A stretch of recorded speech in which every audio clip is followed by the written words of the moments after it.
Hello, good evening, everybody. Welcome to our Young Adult Google Hangout. My name is Lauren Nybert. I am an Associate Director with HFA, and we're really thrilled to have everybody join us tonight. The topic is dating, relationships, and bleeding disorders. And we have couples on the line tonight who are going to be sharing their experiences of both men and women living with bleeding disorders and their significant others, sharing their experiences dating and in relationships and how their condition has affected their relationships. We are, this is a part of a series, so you may have heard some of our other series earlier on. Last year we had a young adult hangout on employment issues and coping with pain. So we're glad to have you join us again if you've been on those other ones. Tonight we will open up for question and answers at the end. So on your left side panel, there's a Q&A box. Feel free to ask us some questions throughout the Hangout, and we'll be sure to address them at the end. So without a further ado, I'd like you to meet all of our lovely panelists on the line. So Joseph and Lindsay are going to kick us off. Okay. Hi, everyone. My name's Joe, and this is my girlfriend, Lindsay. Hello. We're in Iowa, and I have factor 7 deficiency. It's our turn. All right. Before you guys go next, how did you and Lindsay meet? Oh, yeah. We met doing a play together, actually, about 6 years ago. So, and we were good friends for a long time after that, and then we kind of just started dating, well, just shy of 4 years ago. Let me make it clear, I did not like him at first. No, we were both seeing other people actually at the time, and we just stayed good friends through the years, and after a while it just kind of happened, and things have been good, so. Good, thank you. All right, go ahead. Sorry to interrupt you guys. Hi, my name is Rocky, and I'm here today with my girlfriend, Brittany. I have hemophilia B. We've been dating for 26 months and 3 days now. In 5 minutes. Give or take. We met on Match.com. So we really did meet at 7 p.m. So that's he's really good at knowing exactly the moment and day. I don't do math. I'm a writer, but that was how we met. It's been 2 years. We moved in together last summer, and yeah. We live in Chicago.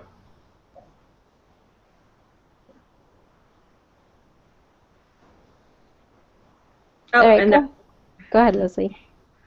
So my significant other, he's actually not able to make it today since he has a meeting that he has to attend and couldn't wiggle out. So Jordan and I are married. We got married in, wait, hold on, let me get the year right.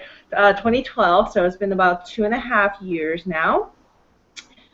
I'm a hemophilia A carrier, and my dad's the one with severe hemophilia. And we met, well, our stories change depending on our audience. We usually say we met through friends of a friend at a school party that involves no drinking whatsoever. So that's how we met. We met at a school, some sort of school party event where it involves, yes.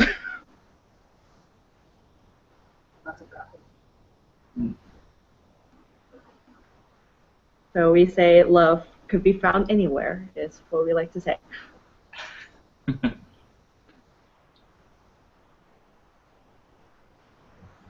Awesome. So we're up next. I'm Rich. This is Michael. I'm Michael. How you guys doing? We are currently in Providence, Rhode Island. I have hemophilia A, which is factor VIII deficiency, and Michael's going to share how we met. So we met probably 4 years ago just over 4 years ago at a Christmas party that was very serendipitous. Neither one of us really wanted to go, but we ended up there and ended up in conversation. And through a mutual, through finding out that we both went to school in Vermont for our undergrad, we both just started talking about that and became fast friends. And a few years later, started dating and recently became engaged just before Thanksgiving. So, like Rich said, we're in Providence, Rhode Island right now, right in downtown, and we just moved about a month ago. And just to point out, girls may be a lot better than guys wearing the rings. None of us, both of us are not wearing the rings now. We do not wear rings at all. Yeah, we're not good at that, so. Great. Congratulations, you guys. Thank you. All right. Well, now that you have met everybody, we're going to go ahead and get started. Just kind of wanted to kick us off, for those of you that have a bleeding disorder, what were you kind of looking for in a partner, I suppose, when you were, and some of you just kind of met organically, but what were kind of the qualities that you were looking for?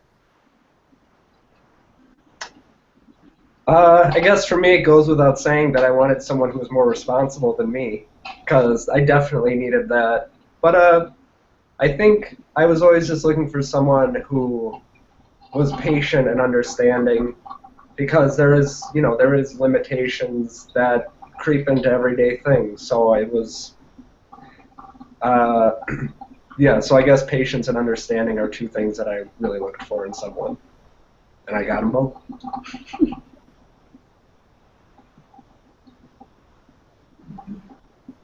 For me, I'm pretty involved in the hemophilia community, and I just was looking for somebody to share that with. So finding somebody who is not only interested in it, but takes an active part in that part of my life has been pretty awesome. It's a fun crowd.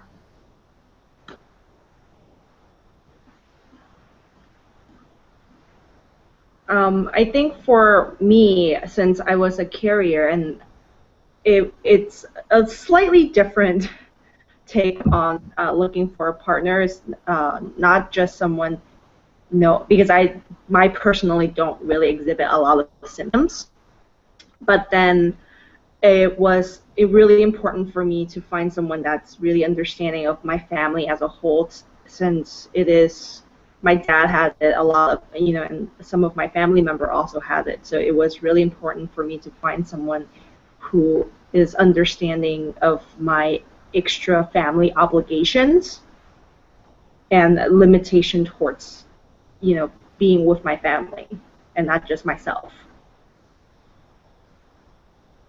Yeah, just to piggyback on what everyone has said, I think the patience, the understanding, and someone that's not afraid to ask questions, someone that's not afraid of blood is another kind of good thing as well. But I think, someone that's engaged, that can be involved, because as we know, bleeding disorder is part of who we are, and it goes with us wherever we go.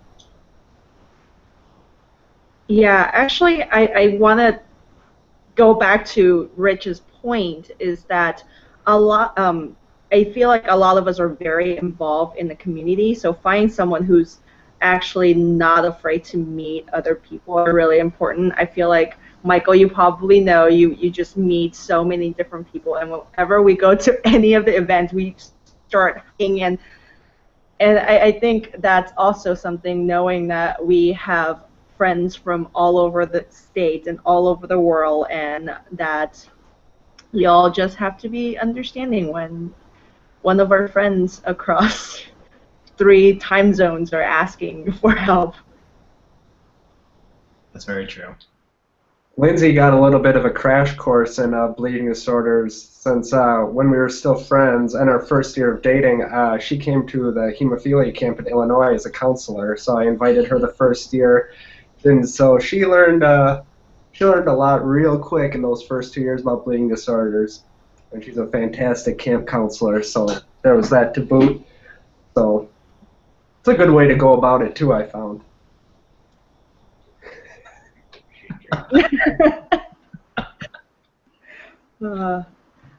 Yeah, actually for Jordan, after 2 months of dating, he went to the annual meeting at NHF with me, and when I was still part of the youth leadership, and he was so happy that we know, and just how strong the community is. So that was kind of like he was like, I never knew, and now I know not to treat you badly because you have so many extra brothers and sisters and uncles and aunties, and they will hunt me down. So just let you know. Yeah, that sounds familiar. Yeah. There should be a moment that just says don't mess with the hemo, so it's a tough game, to say the least. So when, going back a little bit, kind of maybe before you all, shared some ways you got involved in the community, when and how did you decide to disclose your bleeding disorder to your partner?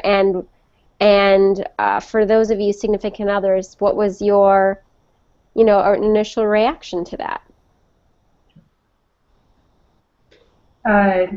Date one, about 30, 40 minutes in. It was a 3-hour date. He had 8 cups of coffee in 3 hours, and I had 3, and I was shaking. But I think it was within the first hour. We were just talking about, because he's been so involved in the community for so much of his life that we couldn't really get very far in any kind of conversation without him being like, oh yeah, by the way. My first reaction was, what is that again? Remind me. So I also learned a lot in the first, it's been 2 years. So, but the first 6 months, I think I started going to events, and it was just like learning about everything and everyone that was there. But it didn't take very long at all. I remember my first exposure to it. It was definitely before Joe ever told me about it, when we were first friends, and he had a group gathering at his house, and we were playing a game where we needed a hard surface to write on, and his mom brought out a ton of magazines, and they were all for bleeding disorders, and I'm like, I'm aware. oh. So I wonder if his mom has some sort of issue, and that was just kind of the extent of it, and it wasn't for a really long time before I knew anything about it. I don't even know if he was the one who told me, but I do not remember the conversation where he told me that he had a bleeding disorder. And Rich, in my case, Rich wasn't the person to tell me that he had hemophilia. My mom is a major Facebook stalker, and I was friends with this new guy named Rich Pizzillo on Facebook, and so she Googled him, found out he had hemophilia, and then in a conversation on the phone with her shortly thereafter, she asked me, she's like, well, did you know he has something called hemophilia? And I said no, and I don't know what that is. And so that kind of instigated my Google search for what hemophilia is. And then we actually were just trying to figure out when it was that he told me. And neither one of us can remember, but I know that Rich was running a marathon shortly after I met him, and I'm almost certain that in the process of talking about his marathon preparation, that's when he disclosed to me, oh, I also kind of have an extra circumstance that is going to make this run tougher for me. And so that's probably when he disclosed to me that he had hemophilia. And at that point, I was just game because you knew everything. I knew everything. Yeah, my mom had already let the cat out of the bag. So I had done my own research, and I think through that as well, again, blessings of the internet and this mountain of information that we all have access to, through that I was able to kind of find some new stories about him doing different things in the community. Also, I think there was an instance in New Orleans where he had a bleed and had to be flown home on some, what is it, Angel Wings? Yeah, Angel Airlines. Angel Airlines. And there was a story that was done about that locally about him. So I had read that article and kind of started to piece things together. So it's kind of an unconventional way to find out about hemophilia. But I will say, from a partner perspective, there was zero, like, when I found out, it made absolutely no effect on how I thought about him or how that would affect our relationship. It was kind of something that just was like, okay, so you have hemophilia. I breathe. Hope that that's okay with you. Like, it just was something that naturally didn't cause any issues for our relationship. So. Okay. So Jordan, and actually, it was probably when we first met, partly because it was the summer of 2008. That was when I came back from the Bayer internship that they had, and so it was really hard to not talk the amazing summer you had, you know, when you're coming back to school. And then, you know, that's when we kind of got to the point. It was like, oh yeah, like, I was in the internship because my family has hemophilia and I'm a hemophilia carrier.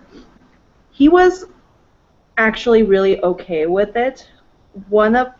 And the fact that I'm really open about my bleeding disorder, you know, he just kind of was like, oh, cool, this chick has hemophilia carrier, great.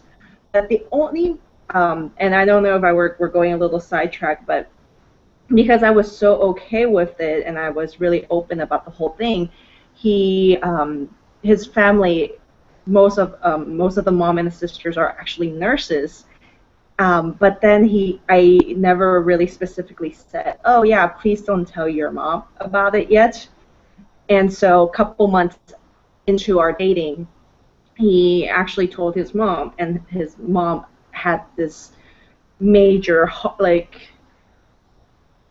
attack moment, like panic attack of like, oh my goodness, because she works at UCSF where there is an HTC, but she does the pediatric night shift, so she does know what hemophilia is. And of course, when you're in the hospital, you always see the worst case scenario possible. And so she had this panic moment, like, oh my goodness, what's going to happen? And she started planning our life like 10 years down the line. She's like, don't worry, I'll get the factors ready. And I'm just like, no, I don't. So I think one of the things about coming out and letting your partner know is also kind of letting them know the extent of how far you want your disclosure to be.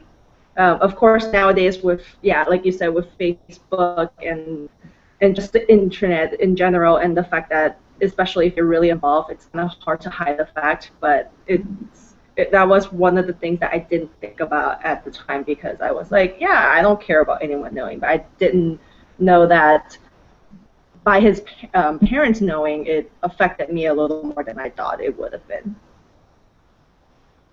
See, and like, I think because he was so open about it, like, it never even raised a red flag for me that it might be something that would be, I don't know, life limiting in any way. Like, he's always so positive. Like, he's, you know, one of the most proud hemophilia guys I know, and so it was serious. His attitude about it completely, like, shaped how I accept. You know, it was just kind of part of it. It was like, all right.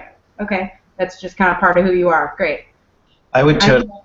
I don't think any of my mothers or grandmothers really cared either. They kind of had the same, like, they had to Google hemophilia, and then after that they're like, oh, okay, cool. I would piggyback on that and say the same thing. Rich demonstrated to me very quickly when I first met him that this was not something that he was going to let hold him back whatsoever.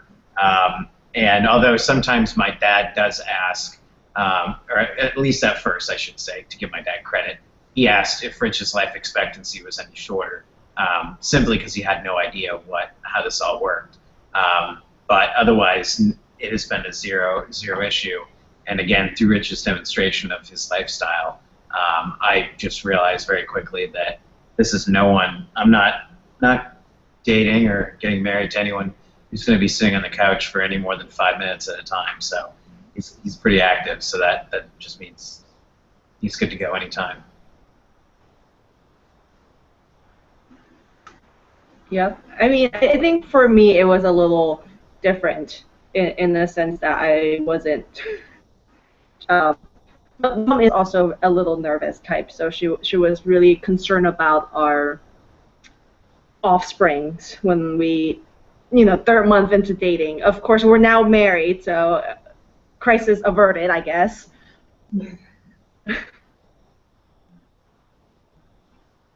So, just kind of listening to all of your experiences, it really seems like all of your interaction with the community has really shaped, how you kind of perceive your bleeding disorder and that it doesn't, hold you back. So just kind of, I know that you kind of shared a little bit in the beginning some of your experiences in getting involved in the community, some of you significant others. How did you, kind of going along that, how did you kind of learn to better understand bleeding disorders? Besides, I guess having that initial disclosure, was there, did you learn to, help your partner infuse, or kind of what was the process, I guess, of learning a little bit more about maybe what your role would be or wouldn't be in that?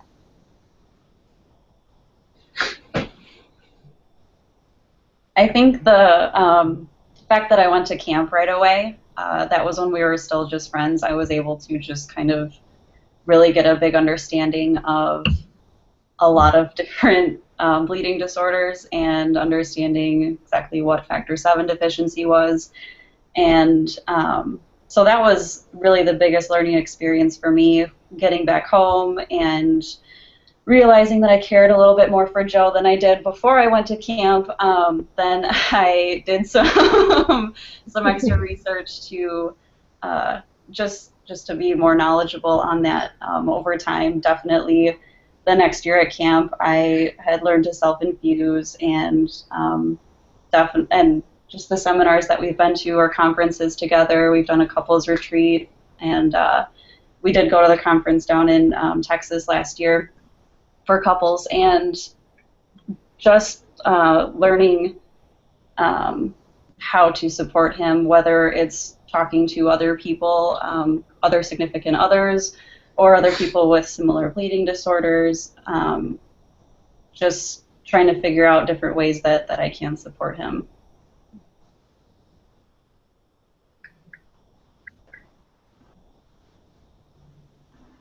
I'll say that when I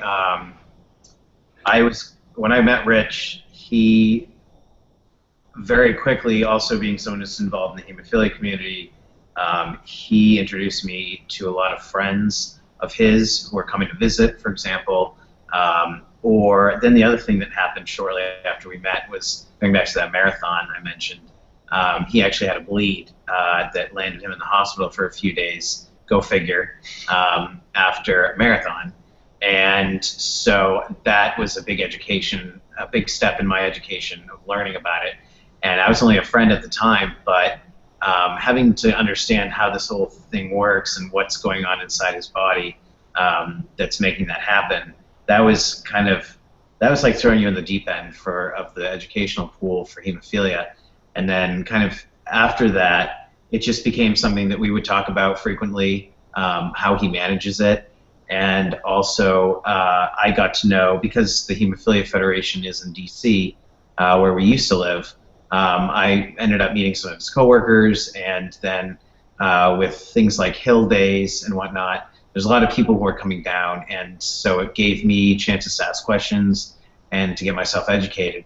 And then through kind of the subsequent years that we've known each other, I've been now to a couple of the conferences, and I think one of the biggest, in terms of technical aspects, one of the biggest opportunities I had was at, I went to a conference in Nashville last year, or 2 years ago, and they had like Hemophilia 101, and that basically had a book and diagrams and like things that had dominoes on them, so I understood that they don't all hit and they don't all go down, so that that kind of is that's kind of an issue when it comes to clotting. So it's things like that that helped me to understand better through the years. And then again, kind of like you were saying about infusing, he had me help him infuse one day, actually on a couple of occasions now. But that was like, all right, now we're getting serious.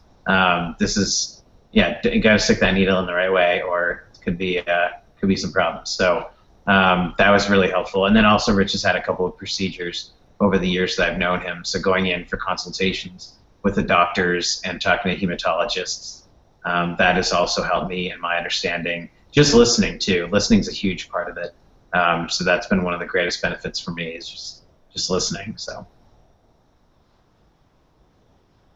Yeah, I mean, I'll add that going to events was mostly the way I met people, and they kind of taught me about what hemophilia was and kind of the broad rainbow of people that have all sorts of severity and different types of disorder. I learned, I'm pretty sure I sat through an hour-long session on what an inhibitor is. Like, if you take advantage of those, you know, educational opportunities, you can get up to speed pretty quick. I think we've been dating for about 4 months, and we flew out to New York, which was our first trip together as a couple. So like, stressor number one, right? Like, you getting on a plane together, you're going to go to a different place.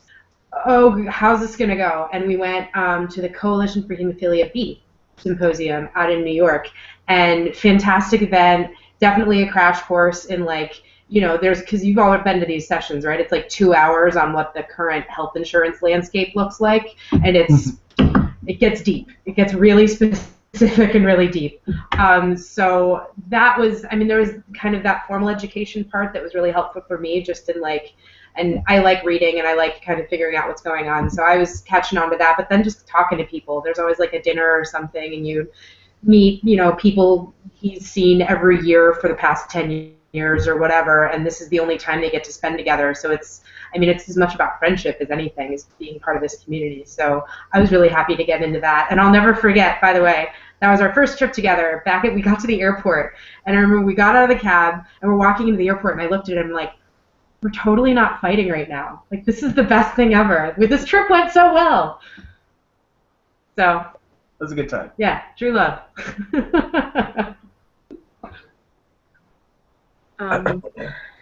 Yeah, I guess part of it, yeah, is just throwing your partners into the deep end, no? And exposing all of them to a lot of the events. Like I said, Jordan actually went to the annual meeting after 2 months we've been dating, but I think one of the ways that it really got him to understand was when I had to go to, well, not had to, but I decided to go to Italy for a semester abroad.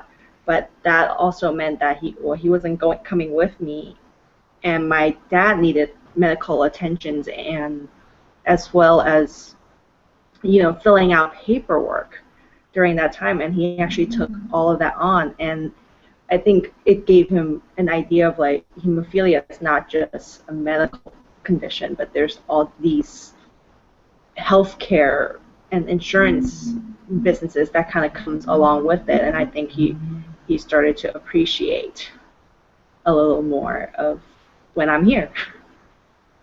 So he doesn't have to deal with all the papers.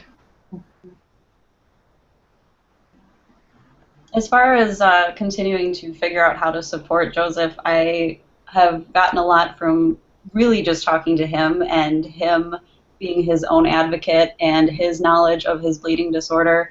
And that has helped immensely, just in the fact that someone who is new to the community, like the significant others, going to these conferences and meeting other people, it's a really great support system. But you also hear some of, like, the worst of the worst stories, like Leslie was saying about relatives freaking out about the most severe situations that could happen with a bleeding disorder. It's good to be able to pull back and kind of stay grounded again, and have someone who can tell you that I have it under control and we know how to handle things if it goes awry. But just to be your own advocate is really a really big deal.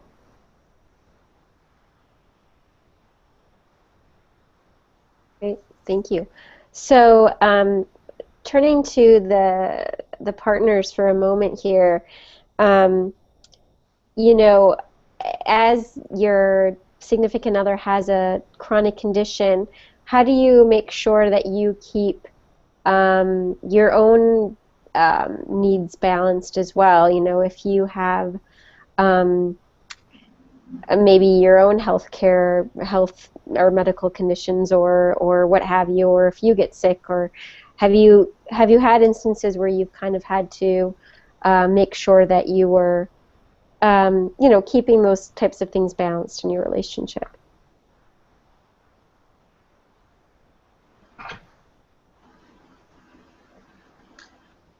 I can start by. Oh, go ahead. Oh, okay. Okay. So I actually was going to respond that I'm actually not as good about keeping up with my own health needs. So when we met, actually about a month before we met, I had just run a marathon, and I was really into running, and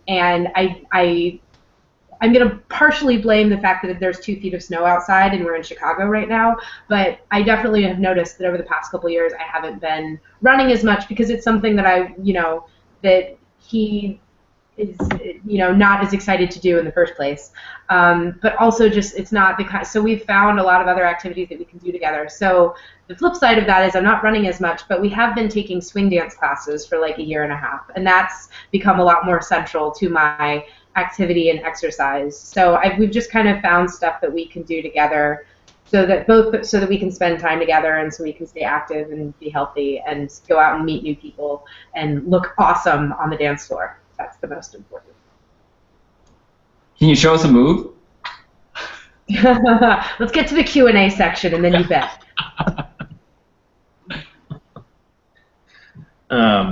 I found it's been really helpful for myself just to not be shy to ask questions. As I mentioned, Rich had a couple of procedures.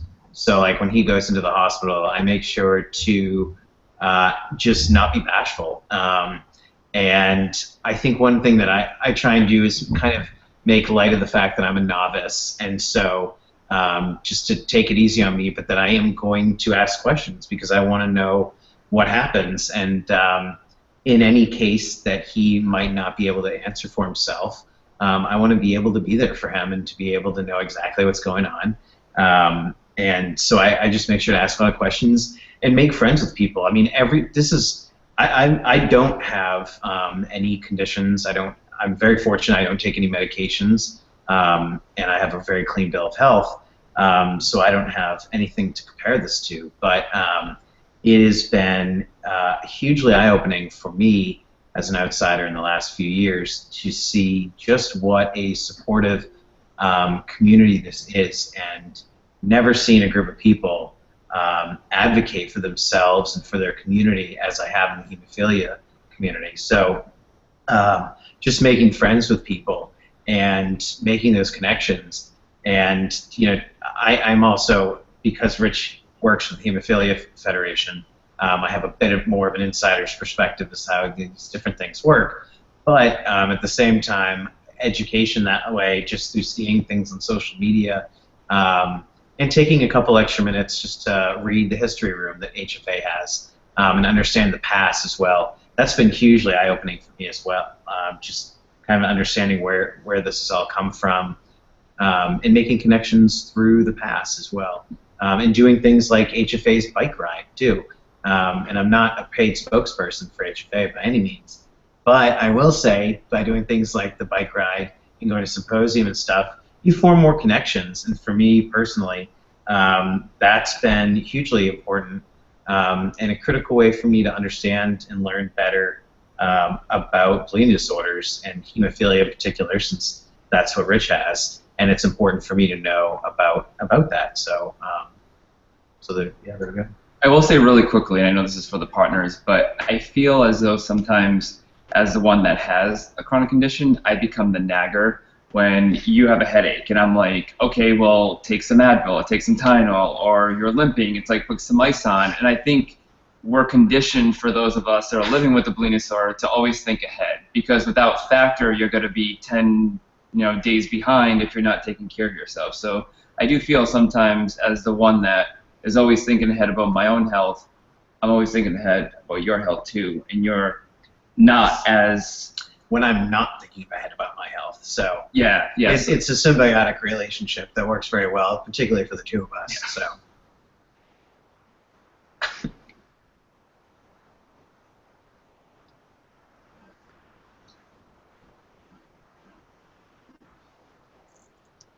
Any others on that topic before we move on? All right. So how, as your relationship becomes more serious, and many of you have been, some of you're engaged, married, been dating for several years, how did your communication evolve? How do you kind of discuss the future with your partner, whether that be, I think all of you are living together, but marriage, having children potentially, how do you kind of navigate through that?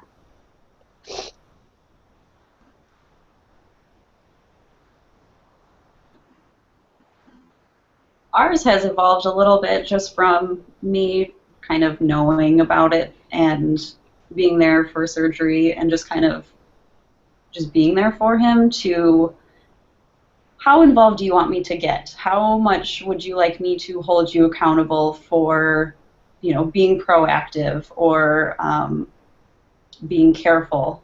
It's just trying to figure out where that balance is going to be and how much responsibility I would be able to take on, as we're growing together as a couple, and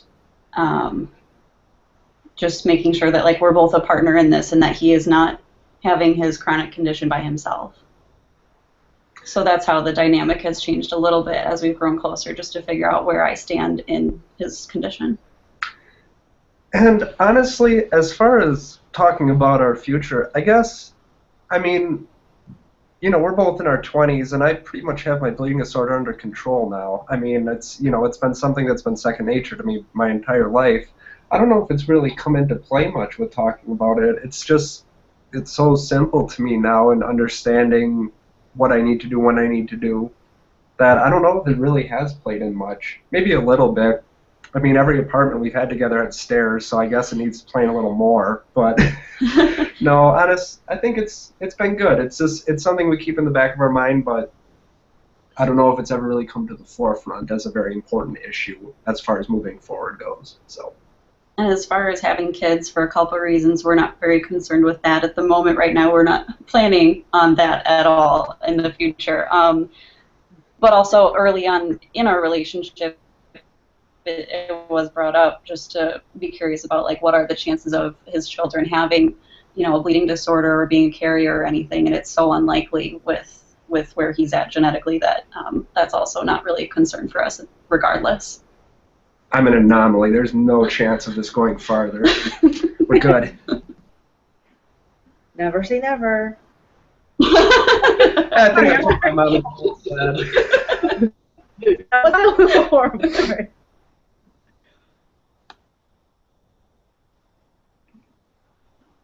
Not to put you on the spot, but what about you, Leslie, as a carrier? I know that you have your husband's family has kind of had a reaction at first, but kind of what's been your I don't even know if you're interested in having kids, but have you talked about that at all with him? For us, we definitely talked about it a lot when we were engaged, and because it is part of our future. And one of the things that was really important for both of us was transparency and just kind of knowing what our options will be when the time comes for us to have children. And for us, it's a little more concerning considering I'm a carrier, and going back to biology 101, it's a 50-50 chance, and so we just kind of have to. We were discussing whether do we want to make it a natural thing, like let's see if it's a flip of a coin and see if we got lucky or not, or do we actually want to have more control and go through like the IVF route.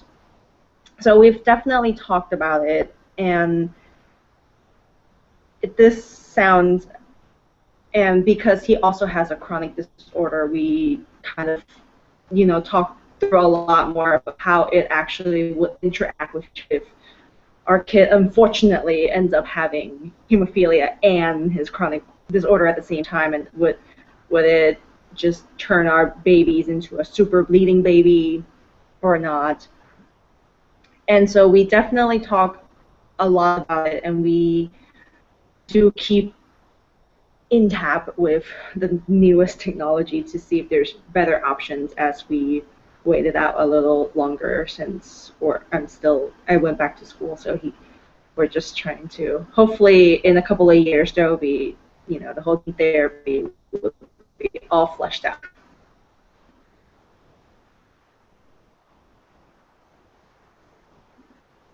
I would say that the biggest thing about our future is not so much that if a bleed could happen, it's the cost. Thinking about insurance, always being worried about what are we going to be responsible for?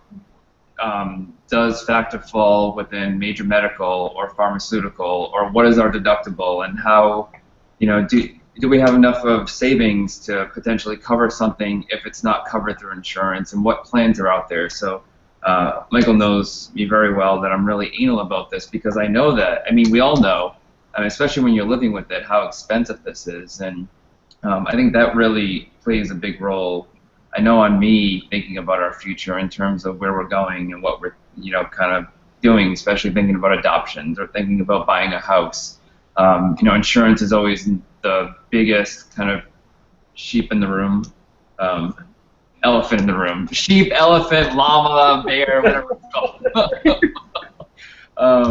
But yeah. Tired, Rich? Yeah.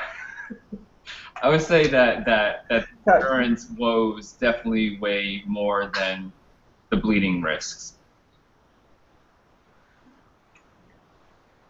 Yeah, I would have to agree with Rich. I think the financial future and stability is a lot more when it comes to a bleeding disorder. When we talk about the future, because you can always be sure that there's going to be better factor or better medical options in the long run. But the thing is, yeah, would you be able to afford it? And I think that becomes a bigger problem. And I guess in the case of Jordan and I, it's rather if we even want to chance it, do we want to just kind of do this artificial thing and make sure that we don't send it down our, I don't know, family tree or whatever.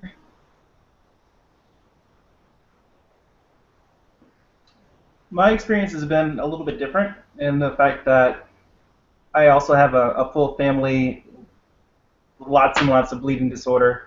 I have a couple cousins, an uncle, a brother, all have hemophilia. It's very normal in our family. And quite honestly, when we have a daughter, if she has a bleeding disorder or if she's a carrier of bleeding disorder, that'll just be another part of how and why she's perfect. Aww. That's so sweet. Yeah. I kind of wish my family thinks like that as well. However, due to the cultural differences of being in, growing up, most of our families who have bleeding disorders grew up in China. I think just our lack of access was so different. So it's just our mindsets so slightly different. So I'm a little envious, Rocky. I mean, for me, it's something we would share. And whether she has a bleeding disorder or not, or if her kids have bleeding disorders, I feel like the community would just as easily be just as big of a part of our family either way. And if that's something we share, that's wonderful. But even if it goes one way or the other, it'll still be something we share one way or another as well. So it's not something that we've really actually talked about whether or not that is a concern, because it hasn't been. Because it's not. We just talked about Well, they're talking about it now. it.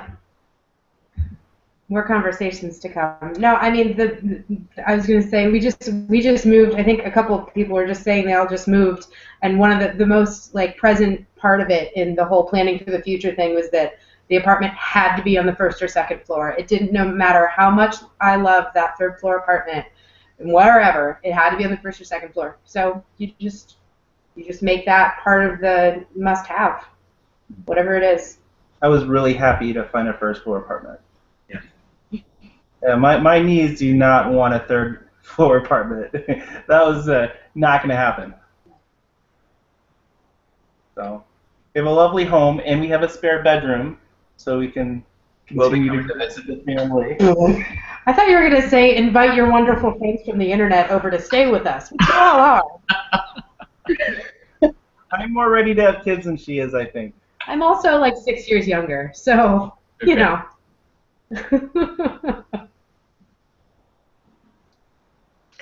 Great, thank you guys.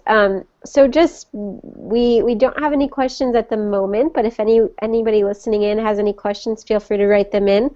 But just to kind of wrap up, any kind of last comments or advice you have for others, especially those that are teenagers and just starting to date and kind of navigate through that? Any advice you'd like to give for either the partners or for those living with the bleeding disorder?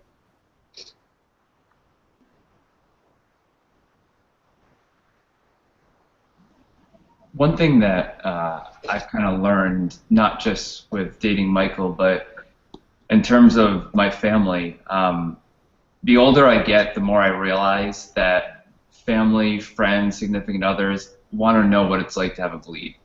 And I think sometimes when we're in pain, it's easy to be short, or it's easy to be angry, or it's easy to just kind of go into a shell because you don't know how to deal with it. Or maybe that's how you dealt with it your entire life, that this is how I deal with pain.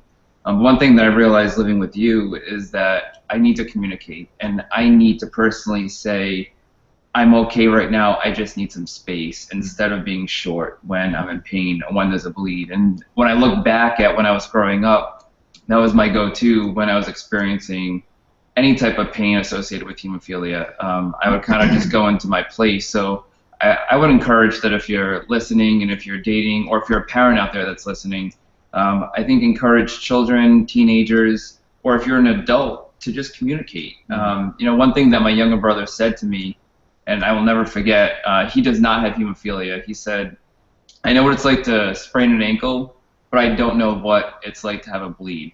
If I could, I would, because I just don't get it. He has another brother that also has hemophilia, and from his perspective, you know, the unaffected sibling is just like a partner. They want to know, and I think communication is definitely key and needs to be the foundation of that. And I would add to that patient, from a partner's perspective, or from a partner's stance on this, for me, patience has been huge.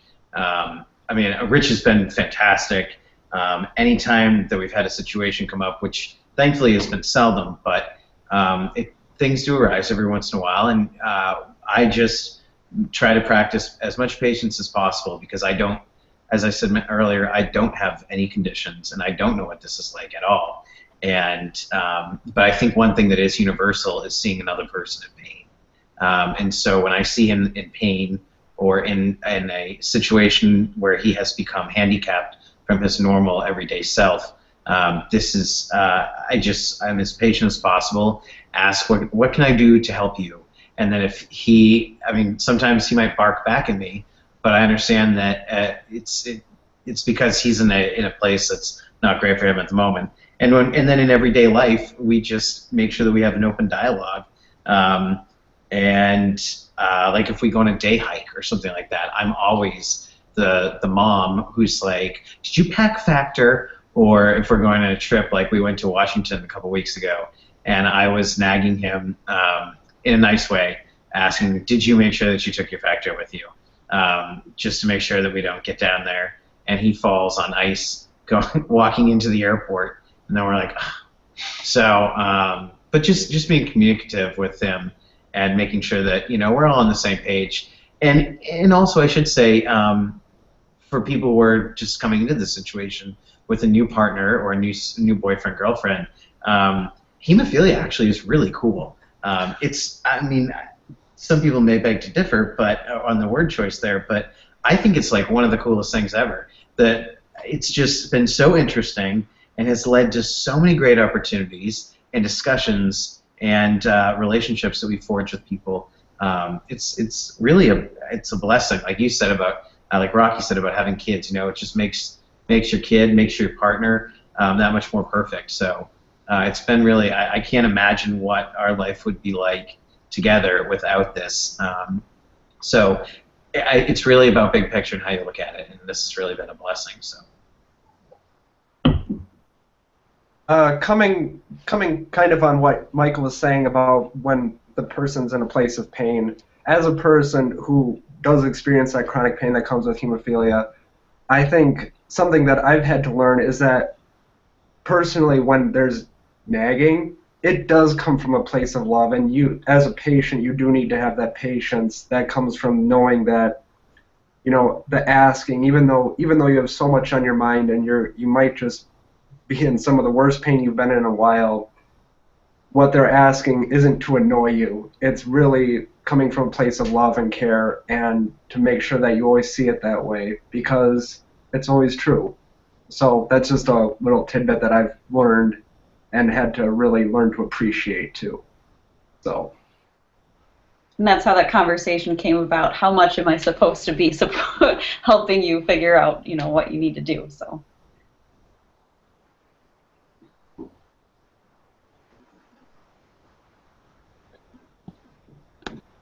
Great. Well, thank you all so much for sharing your stories and experiences. It's been really nice to hang out with you all. A few announcements before we get off the call here. Like I said, this is part of a series that we have for young adults, these Google Hangouts, and our next one will be April 21st. And we'll be talking about planning for the future of financial success for young adults. So if there's any young adults that are listening that would like to be on this panel, like all of these lovely folks, please let us know. Go out to our website and you can contact me, Lauren Nybert, send me a message if you're interested. Yeah, that'd be great to have you.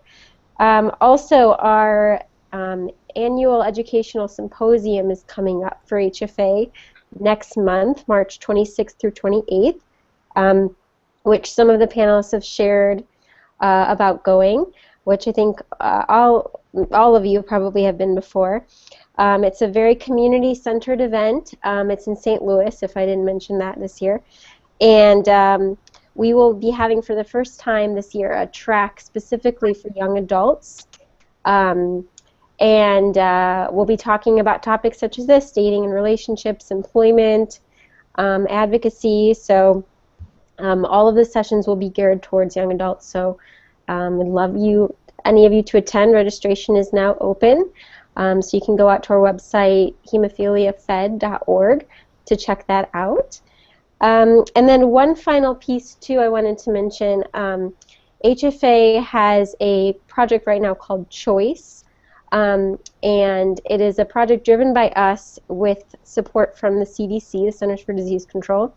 And it's a survey collecting information on health experiences of people with doctor-diagnosed bleeding disorders who do not receive care at a federally funded treatment center.